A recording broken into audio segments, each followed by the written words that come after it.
Selamat datang di channel Simulasiku. Di channel ini, kita akan membahas tentang persiapan SBMPTN, Mandiri, beasiswa, dan juga kampus-kampus impianmu. Pada video kali ini, kita akan membahas perbedaan dari jurusan-jurusan administrasi. Halo teman-teman, siapa nih di sini yang berminat untuk masuk ke dalam jurusan administrasi? Eits, tapi ternyata jurusan administrasi ada banyak jenisnya loh. Kalau kamu masih bingung, yuk langsung saja kita simak videonya. Tapi sebelum lanjut menonton, jangan lupa like, komen, dan juga nyalakan loncengnya ya. Jurusan ilmu administrasi fokus pada aspek perencanaan, pengendalian, dan juga pengorganisasian suatu instansi publik maupun swasta agar mencapai tujuan akhir yang telah ditetapkan. Kamu akan banyak melakukan kajian terhadap berbagai kebijakan di berbagai macam sektor. Biasanya di beberapa universitas, jurusan ilmu administrasi sudah terbagi-bagi ke dalam beberapa program studi, sehingga pembelajarannya pun jadi lebih terfokus. Misalnya ada jurusan administrasi bisnis, fiskal, negara, perkantoran, dan masih banyak lainnya. Kalau kamu masih bingung perbedaannya, yuk kita bahas satu persatu. Yang pertama adalah administrasi negara atau publik. Seperti namanya, jurusan administrasi negara atau publik adalah jurusan yang mempelajari bagaimana mengelola administrasi dalam suatu negara atau pemerintahan.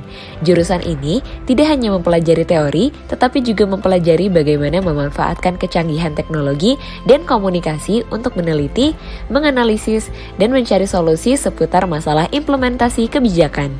Contoh mata kuliah yang akan dipelajari oleh mahasiswa jurusan administrasi negara adalah statistika sosial, sumber daya manusia, manajemen, administrasi keuangan, dan juga administrasi pemerintahan daerah.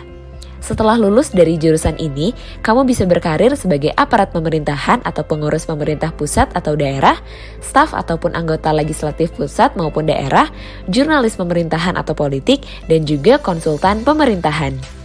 Yang kedua adalah administrasi perkantoran.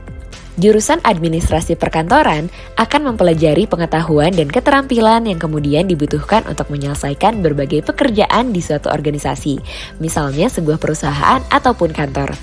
Mata kuliah yang akan dipelajari diantaranya adalah korespondensi, teknologi informasi, manajemen kearsipan, sampai dengan mengetik dengan 10 jari manual dan juga elektrik.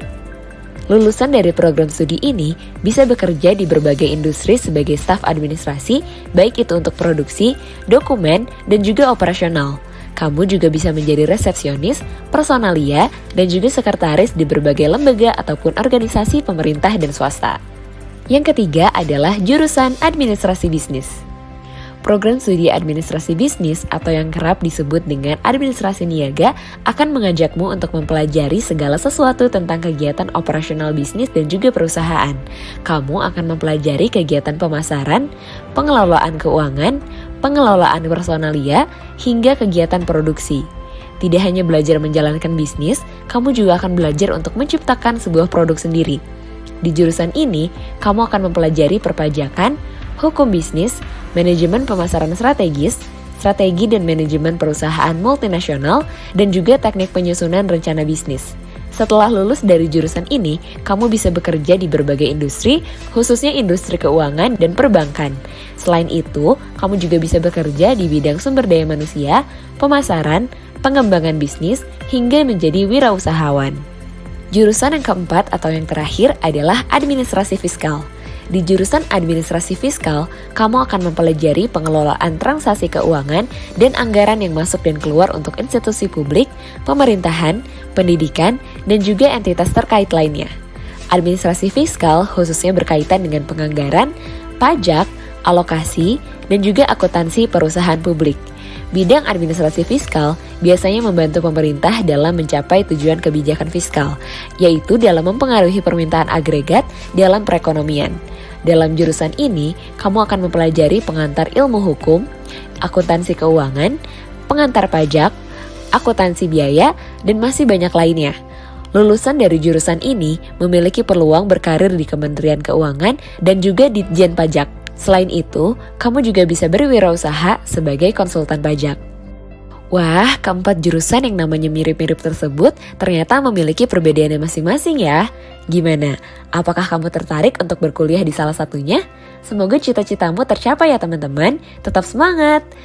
Jangan lupa untuk tinggalkan jejak dengan memberikan like dan subscribe. Beri juga komentar di bawah untuk informasi apa lagi yang ingin kami bahas pada video berikutnya. Sampai bertemu lagi!